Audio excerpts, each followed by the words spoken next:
This is Lee from the Law School Toolbox and the Bar Exam Toolbox. Welcome back. Today we are welcoming Jennifer Berry, a member of the Law School Toolbox and Bar Exam Toolbox team, who is sharing some insights from her time as a bar exam grader. So what do you think are some of the common misconceptions that people have about bar graders or the bar grading process? Yeah.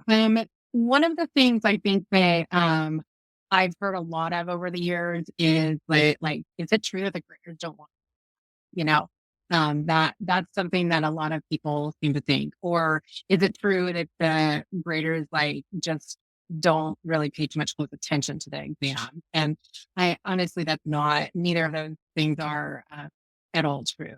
The people that I worked with all took this job very, very seriously.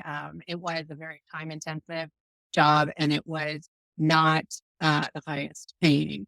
So you had to be willing to really be committed to the process and to making sure that we were helping sort of pass the people that deserved to pass, and to provide negative feedback, I suppose, in the form of not passing. People who didn't have a good grasp yet. Say yet, 'cause you don't think anybody should not try again if they don't pass that first time. Um, and I personally took it very seriously. Obviously, it was something that I did for a very long time, and I enjoyed it. I enjoyed the process, and I thought that I was doing an important service for the bar. And as far as whether or not I wanted people to pass or not, I actually went into almost every box. All right, how many 80s can I get? And so I would get excited about these higher grading, higher scoring exams. Uh, I didn't like maybe 50s and 45s and 40s sometimes. And so it was not an enjoyable thing for me to not pass an essay, quote unquote, pass an essay, since no single essay is a passing thing, but but not awarding a passing score was not my favorite. I really liked giving 70 plus. Yeah. Yeah. And for those who are not in California, a 70 is a pretty good score. I mean, an 80 is a really good score. And a 70, you're humming along, you're doing pretty great. Most people are trying to at least get that 65. And so, but if you're in the 50 and the 55s or below, if you do that across the board, you're mathematically, it becomes very difficult to pass. So, exactly. Yeah. So you talked about it a little bit, that the bar set up this process to try and create consistency and fairness amongst all the graders. Over the years, I have read a lot of answers. I have probably not as many as you, but I've read a lot. And I've looked at a bazillion score reports. And something they do in California is that if your score is in a certain pocket, you get something called a second read, which means another grader comes in and does it. And sometimes, you see there's only a 5-point discrepancy. Sometimes you see a larger discrepancy that can be very frustrating because either the score goes way up or sometimes it goes way down.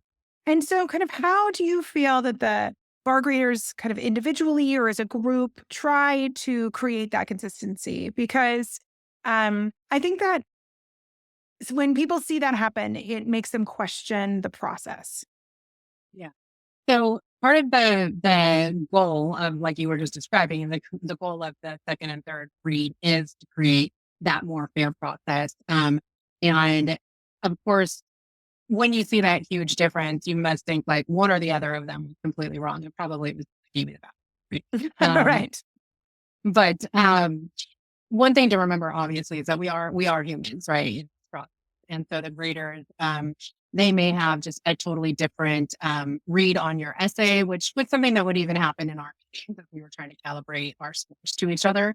You would have somebody who would be like, no, this is absolutely 55. And everybody else in the room, this is like a 60, 65. Come on. And you wouldn't be willing to budge from the 55 until the person in charge would tell them they needed to. And so, I think that that's just something to keep in mind, that there are going to be some hopefully minor differences between each of the person reading your exam, which is why when we come out of that three, first two meetings, really, the goal is that if I read an exam and two other graders read the same exam, we won't give more than, if it's a 60 on average, 55 and 65, right? So theoretically, your 55 could go as high as a 65 unless it's very obviously not 55. So, Yeah. to say the answer really is that shouldn't happen, but It it does. can just, I think, Yeah. just because it's the process, we aren't robots. So, Yeah. Yeah. and when I see those answers, because I'll often see the answer where there is that discrepancy, because if you fail in California, you get a copy of your answers. right. And one of the things that I've seen, and I think this is applicable to all bar graders, is it really goes back to what you were talking about earlier, which is the tight IRAC, making it very easy for the grader. I have read some answers that have had a gap, like a larger gap from the graders, and it's typically a hard essay to read. And so I think you could see how someone could get in it and just be like, this is not what I'm looking for. This is not in the suit. It's just, this is I can't even follow this, versus someone who maybe slowed down and decided they wanted to kind of parse through it, because sometimes the nuggets were a little more hidden. And I think that is a great rule of thumb, for someone who sees that on their essay, but it's just that great reminder. You can't hide the stuff in these long paragraphs or these lengthy statements or this rambling language, because that you risk the grader doesn't see it. And then that can hurt your score. That's exactly, I think, a really good point about this, because essentially if a grader reads through your exam and is like, oh, I don't really know, based on that first read, they may not be willing to give it a thorough second read. They might be flip that through and see, okay, did they talk about this?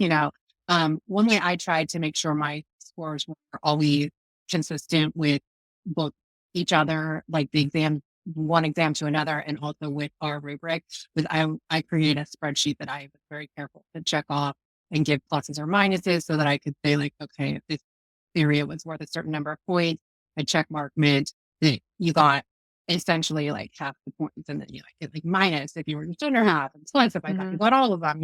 I had a very complicated personal system that I used to make sure that I was catching things. So if I got through and I thought they talked about that, but I have no check mark there, I could go back and look and see, did they actually get on this or not? But not everybody did it that way. Some people just would literally sit and read it with the rubric in mind, and others would just read it with the list. And we had an outline or something, that kind of thing.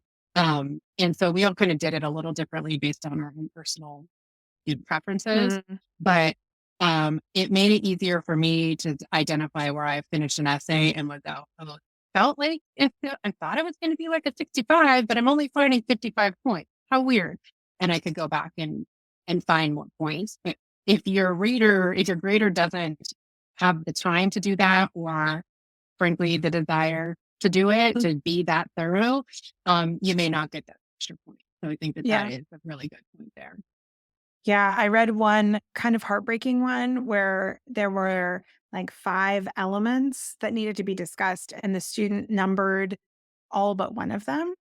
And I think one of the graders didn't think they talked about all 5 elements. They said 1, 2, 3, 4. Okay, I only see 4. Yeah. Right. And so, it is those little things that's not necessarily going to make or break your whole test. But I do think that sometimes we get so caught up in how complicated everything is that we miss some of the easy stuff, the low-hanging fruit that you can do to make it very easy for somebody to grade your thing. Like, if there are 5 elements, please list all 5. And if you're going to use numbers, don't forget to number one of them. Right. Somebody might then assume that, that you didn't catch that last one. Right, that you didn't catch it. The formatting of your essay can help you in that room. If you have a rule statement and it has 5 elements, putting each element on its own line is helpful. And that way, if you didn't number the last one, it's not that big of a deal, but it's on its own line. Sort of something like that. And I think that formatting, when you're under that time pressure, can help keep you grounded as well. We talk about with our students, doing a outline either on scratch paper or on the screen. But sometimes for myself, I will like have a list of like, okay, I have these 5 elements. Maybe they just say 1, 2, 3, 4, 5 because I have the elements in my head. But then I still check them off as I talk about them to Yeah. make sure, that Making I've got sure the you're 5 hitting. elements. Yeah. And I think it just keeps you really on task. And for students who are have any attention deficit issues or any learning differences that makes that very linear writing more challenging. I think that structure, boy, it just really helps keep you on task because these little errors, I think, are easier to make for someone, who may have ADHD, who may have a learning difference. Because if one of the issues is their brain is creative and thinks outside the box, unfortunately, the bar is very in the box. And so you have to bring yourself back with scaffolding to stay and produce the linear thing that the bar is asking for, Yeah. and create that scaffolding for yourself. That's really all you can do. Yeah. There's the idea of like not fighting against the structure that you're expected to follow. And there's a time and a place for extra creativity, but it's not. Yeah, that's just not the place. Yeah. You just want to be many in the pile, right? Yeah. You You just don't want to be the wanna- outlier. This one is pretty good. 70. Right, exactly. If you enjoyed this video, please take a second to give us a like and leave a comment. And be sure to subscribe to our channel so you don't miss any future content. If you have any questions, feel free to reach out to us via the contact form at lawschooltoolbox.com. Thanks for watching.